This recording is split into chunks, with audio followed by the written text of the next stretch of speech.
Hey guys, so today I'm going to be showing you how do I make my famous Chamoy candy, or Mexican candy, which it is Mexican candy, but some people don't like it when you call that. Anyways, but that's not relevant, so I'm going to just continue on, so starting out, as you can obviously see, I start with the tahin. I pour it out. It does clump up a lot, so I did have to smack it down with the bottle a few times, but I ended up just using my brain and shaking it, which worked perfectly fine. And right now you're about to see me use another bottle right after, which actually isn't tahin. It is Lucas, a candy powder, mango flavored, that I just put into that recycled tahin bottle. I did wash it. I make sure to keep it sanitary. Don't mind the no gloves though. I usually use gloves, but I ran out, and thankfully this order was for a friend who didn't really care. And so right now I'm mixing it. I did have to skip a lot of this part because the mixing does take a long time depending on how much you put. I did put a little bit too much this time, which you'll see what I did with the extras at the end of the video.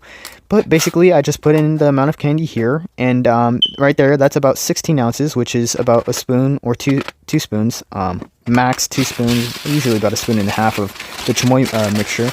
And just stir it around, mix it. I just shake it because I do tend to get a bit lazy, and this is the most efficient. And yeah, I would not advise shaking the pan like that. You can spill a lot, which I believe I did spill a few pieces in this video. And on top of that, I did make myself cough and sneeze a whole lot, which really hurt. Thankfully though, I was wearing a face mask, so it did not get on the candy. Again, I like to keep all this sanitary, but thankfully it was for a friend who didn't really care. Still, I did want to keep it as clean as I could possibly get. And as you can see, there was a lot more candy here now than there was before. I didn't add any extra, but you could take into consideration that the powder kind of builds onto it. You realize that it's going to be a bit more. So I did have enough to fill both containers and have some extras after. And no, I did not be stingy with it. I have this rule that I live by with the candy business, where if it does not shake, like if you shake it and it does not make sound, that is when it is full.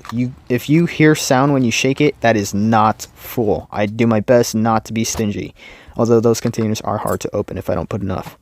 But I did have some extras here, so I just put some of the tahin Lucas mixture inside the chamoy, stirred it up a bit, and I'm about to do something very dumb. I did put a thumbs up at the end of the video, but this wasn't very much enjoyed because I put way too much tahin in that chamoy right there. And basically, I just drizzled it on top and treated it like it's cereal.